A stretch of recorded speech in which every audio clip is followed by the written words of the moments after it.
నమస్తే, welcome to Suman TV. అగ్రరాజ్యం అమెరికాలో ట్రంప్ తీసుకొచ్చినటువంటి విధి విధానాలు మన ఇండియన్ స్టూడెంట్స్కి తలనొప్పిగా మారాయి. అమెరికాతో సమానమైనటువంటి అదర్ కంట్రీస్ ఇంకా ఏమున్నాయి, సో ఎడ్యుకేషన్ ఆపర్చునిటీస్ ఎలా ఉన్నాయి, జాబ్ ఆపర్చునిటీస్ ఇంకా ఏ కంట్రీలోని మెరుగ్గా ఉన్నాయి, వీటన్నిటిపై అవగాహన కల్పించేందుకు మనతో పాటు ఉన్నారు. గత 18 సంవత్సరాల నుంచి ఎంతో మంది విద్యార్థులను వివిధ దేశాలకు పంపించినటువంటి అనుభవం గల విదేశ్ కౌన్సిల్స్ నుంచి డైరెక్టర్ సాయినాథ్ గారు మనతో పాటు ఉన్నారు.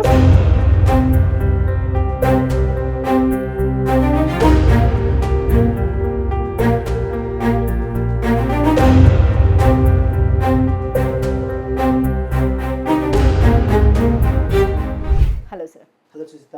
సో ఇప్పుడు అమెరికాతో సమానమైనటువంటి అదర్ కంట్రీస్లోని ఏ కంట్రీ బెస్ట్గా ఉంది, వీసా రిజెక్ట్ కానటువంటి కంట్రీస్ ఏమున్నాయి, and education quality of education ఎక్కడ దొరుకుతుంది? షూర్ అండి. ఫస్ట్ ఏంటంటే యాక్చువల్గా ఏదైనా విరుగుడు కొరకే.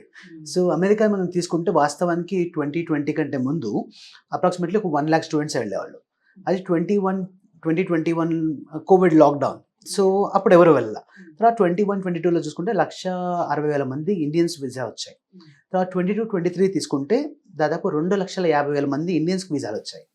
ఆ తర్వాత 23-24 తీసుకుంటే 3,30,000 మంది సో అలా పెంచుకుంటూ వెళ్ళాలి. ఏదైనా విరుగుడు కొరకే. ఆబ్వియస్లీ ఇక్కడ ఏమైపోయిందంటే too much of Indian students వెళ్ళేటప్పటికి ఒకటి ఏంటంటే అక్కడ పార్ట్ టైం జాబ్స్ ఇబ్బంది. రెండో థింగ్ వచ్చేటప్పటికి ఏంటంటే అక్కడ స్టూడెంట్స్కి ఫుల్ టైం జాబ్స్లో కూడా H1B కోటా ఏదవుతుందో that will still remain the same. So end of the day 85,000 quota ఏదైతుందో 85,000 కోటా అంతే ఉంది.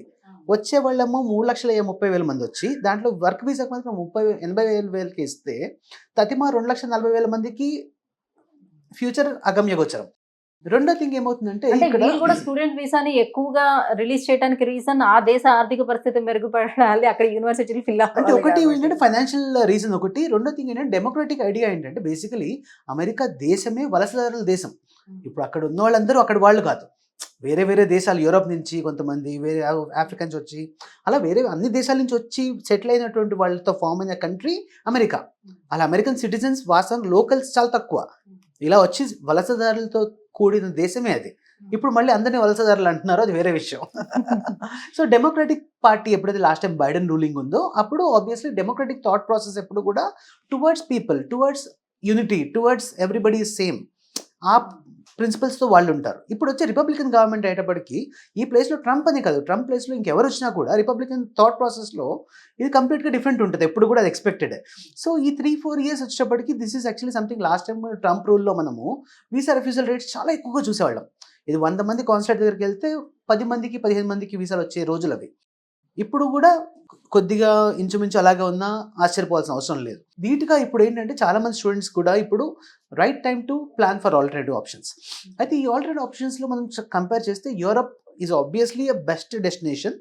ఆ యూరప్లో కూడా తలమానికగా కంట్రీ స్విట్జర్లాండ్.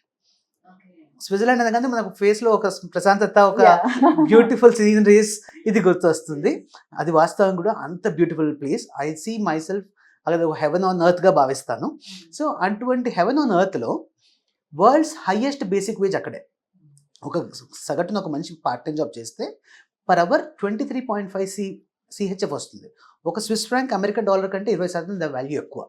అంటే అమెరికన్ డాలర్ 86-87 హైయెస్ట్ ఈ రోజున చూస్తే అది వచ్చి 103-105 రూపాయలు ట్రేడ్ అవుతుంది. సో అమెరికన్ డాలర్ కంటే బలమైన దేశం.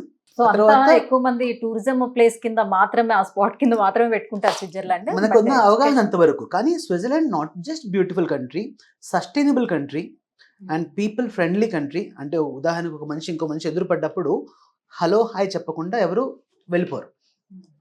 వాళ్ళు ఇంకా అంత పీస్ఫుల్గా బతుకుతున్నారు. అంటే ఇప్పుడు అమెరికా లాగా లేకపోతే ఇంకో దేశాల్లాగా ఉరుకులు పరుగులు కాకుండా మనుషుల్లా ఇంకా హ్యాపీగా బతుకుతున్నారు. తర్వాత ఇక్కడ ఏంటంటే బేసికలీ అంతమంది ఇమిగ్రెంట్స్ లేరు. కాబట్టి ఈ టైం ఏంటంటే this right time for us Indian students to explore such beautiful and highest paying and technically advance countries.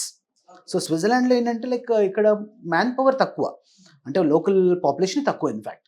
So అక్కడ ఏంటంటే వాళ్ళకి అంతా కూడా మెషినరీ ఇవన్నీ బాగా ఇన్వాల్వ్మెంట్ ఉంటుంది. అంటే టెక్నికల్లీ అడ్వాన్స్ కంట్రీ. సో మన స్టూడెంట్స్ ఎప్పుడైతే టెక్నికల్ ఎడ్యుకేషన్కి వెళ్ళినా లేకపోతే ఐటీ మీద వెళ్ళినా ఆర్ మేనేజ్మెంట్ స్టడీస్కి వెళ్ళినా కూడా వీళ్ళకి ఖచ్చితంగా మంచి ఉద్యోగ అవకాశాలు వస్తూ that to minimum basic wage ఒక 1 month వర్క్ చేస్తే మినిమం ఎనీ మెక్డొనాల్డ్స్లో వర్క్ చేసినా కూడా ఒక 5,400 Swiss francs per month వస్తుంది. అంటే ఇండియన్ కరెన్సీలో 5.5 lakh is a minimum salary what anybody will get. Okay. So అందువల్ల మనకి ఏంటంటే ఇక్కడ బేసిక్ వేజెస్ ఎక్కువ. రెండో థింగ్ ఏంటంటే అమెరికాలో లాగా H1B వీసా ఉంటేనే నువ్వు ఉండాలి, నీకు లాటరీ తగలకపోతే మళ్ళీ F1 వేసుకోండి, లేకపోతే ఇండియాకి వెళ్ళండి అనకుండా ఇక్కడ మీకు మెక్డొనాల్డ్స్ టు మర్సిడీస్ ఎక్కడ మీరు జాబ్ వచ్చినా మీ either it's related to your field of studies or not, మీకు as long as you have full time work permit visa can be extended. కాబట్టి వీళ్ళకి స్టూడెంట్ వెళ్ళిన వాళ్ళకి మళ్ళీ తిరుగు ప్రయాణానికి టికెట్ వెతుక్కోవాల్సిన అవసరం అయితే ఉండదు. రెండో థింగ్ ఏంటంటే బేసికలీ ఇక్కడ మెయిన్గా క్వాలిటీ ఆఫ్ లైఫ్తో పాటు సేఫ్టీ, సెక్యూరిటీ. జాగ్రఫికల్గా స్విట్జర్లాండ్ లొకేషన్ కూడా ఏంటంటే అది ఒక ఆల్ప్స్ చుట్టూ కవర్ అయి ఉంటుంది. కాబట్టి భూగోళంగా బై రోడ్ ఎవరు కూడా ఆ దేశాన్ని అటాక్ చేయలేరు. Most safest and security. తర్వాత గన్ కల్చర్ అస్సలు లేనటువంటి కంట్రీ. చాలా అసలు గన్స్ అనేది అసలు ఎక్కడ ఉండదు, రాబరీస్ అసలు ఉండవు. అండ్ వెరెవర్ యూసీ యాక్చువల్లీ మీరు సరదాగా ఇన్స్టాగ్రామ్ కానీ నెట్ కదా ఓపెన్ చేసి స్విట్జర్లాండ్లో ఎనీ సీనరీ యూసీ అంత పీస్ఫుల్ అట్మాస్ఫియర్లో ఉండడం వల్ల మన లైఫ్ ఎక్స్పెక్టెన్సీ కూడా ఇంకో 10 ఏళ్ళు పెరుగుతుంది. అంటే యూజువల్గా వేరే కంట్రీస్ లో వర్క్ అట్మాస్ఫియర్ అదంతా కూడా ఎలా ఉంటుంది? ఎన్ని hours working hours? So student కి యాక్చువల్గా ఏంటంటే మనకి లీగల్ గా 20 hours per week work is allowed అండి. సో ఈ 20 hours per week part time job చేస్తే వీళ్ళకి minimum 2250 Swiss francs per month salary వస్తుంది. అంటే స్టూడెంట్ కి 20 hours పార్ట్ టైం జాబ్ చేస్తే 2.2 lakhs per month శాలరీ వస్తుంది. So which is actually highest. అయితే ఇది హైయెస్ట్ ఉన్నప్పుడు ఆబ్వియస్లీ కాస్ట్ ఆఫ్ లివింగ్ కూడా హైయెస్ట్. వచ్చింది అలా అలా అక్కడ వరకు వాళ్ళకి సరిపోతుంది. సరిపోవడం కాదు, వాళ్ళకి హార్డ్లీ ఒక 1000 CHF లో చక్కగా షేర్డ్ అకామిడేషన్లో ఉన్నారనుకోండి, వాళ్ళకి ఒక 800 to 1000 Swiss francs వాళ్ళకి ఖర్చు అవుతుంది. అంటే ఒక 80,000 to 1 lakh ఖర్చు అవుతుంది. అండ్ చక్కగా ఇంకో 1 lakh వరకు వాళ్ళు ఈజీగా సేవింగ్ చేయొచ్చు పార్ట్ టైమ్స్ టైంలో. ఆ తర్వాత ప్రొఫెషనల్ జాబ్లోకి ఎప్పుడైతే వస్తారో ఆబ్వియస్లీ వాళ్ళకి ఒక 2 lakhs వరకు ఖర్చు అయినా కూడా ఇంకో 3 lakhs వరకు సేవింగ్స్ ఉంటుంది. అండ్ డిపెండెంట్ కూడా అలౌ చేస్తారు. ఆఫ్టర్ ద కోర్స్ కంప్లీషన్ ఎప్పుడైతే వీళ్ళు వర్క్ చేస్తారో డిపెండెంట్ కూడా ఫుల్ టైం వర్క్ చేసుకోవచ్చు. ఓకే. సో మరి స్విట్జర్లాండ్ లో ఒక మంచి యూనివర్సిటీలో సీట్ రావాలి అని అంటే దానికి వీసా కావాలి, వీటన్నిటికీ కూడా ఎలిజిబిలిటీ క్రైటీరియా ఏంటి? సో ఎలిజిబిలిటీ క్రైటీరియా స్విట్జర్లాండ్కి ఏంటంటే కంపల్సరీ IELTS ఆర్ టోఫెల్ ఈ రెండిట్లో ఏదైనా ఒక పరీక్ష రాయాలి. IELTS అయితే కనుక 6.0, టోఫెల్ అయితే 79, which is a very minimum requirement for any US university. So అదొక మినిమం రిక్వైర్మెంట్ తోటి మనము తీసుకోవచ్చు. తర్వాత వీళ్ళ పర్సంటేజ్ ఆఫ్ ది బ్యాచులర్స్ ఇక్కడ ఇండియాలో చదివిన దానికి వాళ్ళ పర్సంటేజ్ ప్రకారంగా అక్కడ public universities and private universities రెండు ఉంటాయి. సో పబ్లిక్ యూనివర్సిటీ అనేటప్పటికి ఏంటంటే పూర్తిగా government will bear the tuition fees expenses. So వాస్తవానికి ఒక 40 లక్షలు 50 లక్షలు అమెరికాలో కానీ ఎక్కడైనా ఖర్చు పెడతాం, ఇక్కడ కూడా అంతే ఖర్చు అవుతుంది అని అసలు అనుకోవద్దు. బికాస్ ఇవన్నీ పబ్లిక్ ఫండెడ్ యూనివర్సిటీస్ అవ్వడం వల్ల ఇక్కడ ట్యూషన్ ఫీజు అనేది అబ్సల్యూట్లీ జీరో. సో మనం ట్యూషన్ ఫీజు ఏం కట్టము, ఫ్రీ ఎడ్యుకేషన్ చదవచ్చు. ఆ ఫ్రీ ఎడ్యుకేషన్ చదువుతూ 2 లక్షల రూపాయలు సంపాదించవచ్చు నెలకి. So that is actually wonderful concept. అది ఏంటంటే ప్యూర్లీ కాంపిటేటివ్ నేచర్లో అడ్మిషన్స్ ఉంటాయి. అంటే మన స్టూడెంట్ ప్రొఫైల్ ఒక 75% అండ్ అబౌవ్ ఉంటే ఖచ్చితంగా మనం వాటికి అప్లై చేయడంలో తప్పేమీ లేదు, 100% ట్రై చేయొచ్చు. అంటే ఇప్పుడు కొన్ని దేశాలు GREని అవాయిడ్ చేస్తున్నాయి, కొన్ని ఏమో టోఫెల్ అసలు తీసుకోవటం లేదు, IELTS ఉంటే దేనికైనా పనిచేస్తుంది ఇట్లా చెప్తూ ఉంటారు కదా. సో దీనికి అట్లా ఏమైనా? సో GRE GMAT అసలు మనకు అవసరం లేదండి స్విట్జర్లాండ్ ప్రాసెస్లో. ఓన్లీ IELTS టోఫెల్ ఏంటంటే మనకి ఇంగ్లీష్ వచ్చు అని చెప్పగలిగే లెవెల్ ఉంటే చాలు. And Switzerland is actually very international. అంటే example places like Zurich or Geneva, ఈ ప్లేసెస్లో ఏంటంటే ఇంగ్లీష్ ఈజ్ వైడ్లీ స్పోకెన్. ఆ తర్వాత వెళ్ళిన తర్వాత యూనివర్సిటీ వాళ్ళు కూడా వాళ్ళకి లాంగ్వేజ్ ఫ్రీగా నేర్పుతారు. తద్వారా ఏంటంటే వీళ్ళు ఆ లోకల్ లాంగ్వేజ్ 2 yearsలో పికప్ చేసుకున్నాక వాళ్ళ తర్వాత ప్రొఫెషనల్ జాబ్స్లో కూడా ఆ లాంగ్వేజ్ నేర్చుకున్నది హెల్ప్ అవుతుంది. తర్వాత మూడో విషయం ఏంటంటే మేజర్గా స్టూడెంట్స్కి అక్కడ వెళ్ళిన తర్వాత ఇంటర్న్షిప్స్ చేసేటప్పుడు యూజువల్గా కంపెనీస్తో ఈజీగా ఎంబైబ్ అవుతారు. అండ్ అన్ని ఫీల్డ్స్ ఆఫ్ స్టడీస్ వాళ్ళకి చాలా మంచి అవకాశాలు స్విట్జర్లాండ్ ఖచ్చితంగా కలగజేస్తుంది. కాబట్టి this is definitely a wonderful option. అయితే ఇక్కడ ఫ్రీ ఎడ్యుకేషన్తో పాటు పెయిడ్ ఎడ్యుకేషన్ చెప్పాం కదా, పెయిడ్ ఎడ్యుకేషన్ కూడా it's not very high. And universities కూడా ఏంటంటే అక్కడ స్విస్ ఫెడరల్ రికగ్నిషన్ బాడీ ఉంటుంది, వాళ్ళు రికగ్నైజ్ చేసిన యూనివర్సిటీస్ మాత్రమే ఇంటర్నేషనల్ స్టూడెంట్స్కి వీసాలు ఇస్తారు. సో ఖచ్చితంగా క్వాలిటీ ఆఫ్ ఎడ్యుకేషన్లో మనకు ఎటువంటి కాంప్రమైజ్ లేకుండా equal standard of universities, public కానివ్వండి ప్రైవేట్ కానివ్వండి. So based on student profile ఇక్కడ పబ్లిక్ యూనివర్సిటీ క్వాలిఫై అయితే Videsh consultant will be more than happy to help them to get a free education. అది కాని పక్షంలో ప్రైవేట్ యూనివర్సిటీస్లో కూడా we work with that and మనం వాళ్ళకు కూడా అడ్మిషన్ తెప్పిస్తాం. సో అది కూడా ఫీజు ఎంత అమెరికాతో సమానంగా ఐ వుడ్ సే కొద్దిగా లెస్ ఫీజులోనే వాళ్ళకి MS చేయడానికి అవకాశం ఉంటుంది. MS తర్వాత సెటిల్మెంట్ కూడా ఈజీగా బెటర్ ఆప్షన్ దొరుకుతాయి. సో మరి స్విట్జర్లాండ్‌లో ఎడ్యుకేషన్ పూర్తయిపోయిన తర్వాత కేవలం స్విట్జర్లాండ్‌లోనే జాబ్ రావటానికి అవకాశం ఉంటుందా? ఇతర దేశాల్లో గూడా అప్లై చేసుకోవడానికి అవకాశం ఉంటుందా? ఒకవేళ అంటే ఎడ్యుకేషన్ అయిపోయిన తర్వాత వెంటనే జాబ్ రావాలి అనంటే ఏం జేయొచ్చు? ఎలా సో ఉంటుంది ఫస్ట్ థింగ్ ఏంటంటే ప్రాసెస్? ఇక్కడ మనకి quality of education always matters. So స్విట్జర్లాండ్‌లో ఏంటంటే వాళ్ళ ఎంప్లాయబిలిటీ రేట్ ఆల్మోస్ట్ చాలా యూనివర్సిటీస్‌కి కూడా 97% ప్లస్ ఉంటుంది. అంటే employability of that university automatically states that ఓ 100 మంది ఆ క్లాస్‌లో చదివితే 97 మందికి జాబ్స్ వితిన్ 1 ఇయర్ వస్తున్నాయి. Which is very clear evident and proof that ఇదొకటి. రెండో థింగ్ కాంపిటీషన్ లేని కంట్రీ. ఇప్పుడు బేసికలీ కాంపిటీషన్ ఎక్కువ ఉంటుంది కదా మనకి ఇబ్బంది. ఇక్కడ కాంపిటీషన్ తక్కువ.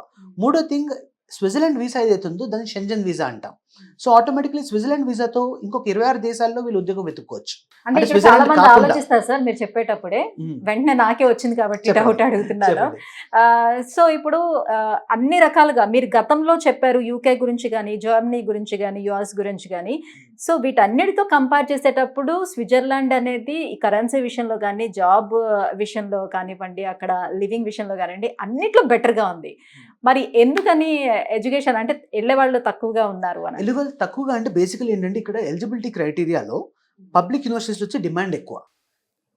డిమాండ్ ఎట్లా ఉంటుందంటే బేసికలీ ఒట్టి 75% ఉన్న ప్రతి ఒక్కరికి అడ్మిషన్ రాదు. సో ఇక్కడ విదేశ్ కన్సల్టెంట్ అంటే మేము వాళ్ళ ప్రొఫైల్ తగ్గట్టుగా మల్టిపుల్ యూనివర్సిటీస్ అప్లై చేస్తాము. కానీ ప్యూర్‌గా admissions are based on your merit. రెండో విషయం వచ్చేటప్పటికి ఏంటంటే ప్రైవేట్ యూనివర్సిటీస్‌లో కూడా admissions are again done through interviews. కాబట్టి చాలా కన్సల్టెన్సీ ఏంటంటే దీన్ని అవాయిడ్ చేసేస్తారు. సో రిస్క్ ఎందుకులే అన్నట్టుగా దీన్ని అవాయిడ్ చేసేస్తారు. బేసికలీ ఎందుకంటే ఎంట్రీ లెవెల్‌లోనే ఫిల్టరింగ్ జరుగుతుంది. కాబట్టి ఒక్కసారి స్విట్జర్లాండ్ అడ్మిషన్ వచ్చిందనుకోండి వీసా మాక్సిమం ఇష్యూ అవుతాయి. ఎందుకంటే వీసా ఇప్పుడు ప్రాబ్లం కాదు. వీసాకి ఏంటంటే ఫండింగ్ ప్రాపర్‌గా చూపించడము, ఐఎల్స్ ఉండడం ఇది ఎట్లాగో ఎలిజిబిలిటీ క్రైటీరియాలనే కదా. కాబట్టి అది ఇబ్బంది కాదు. కానీ ముఖ్యంగా స్టూడెంట్స్ ఫేస్ అయ్యేది ఎక్కడంటే అడ్మిషన్ దగ్గర ప్రాబ్లం అవుతుంది. ఇక్కడ మా 18 సంవత్సరాల ఎక్స్పీరియన్స్ వాళ్ళకి హెల్ప్ అవుతుంది.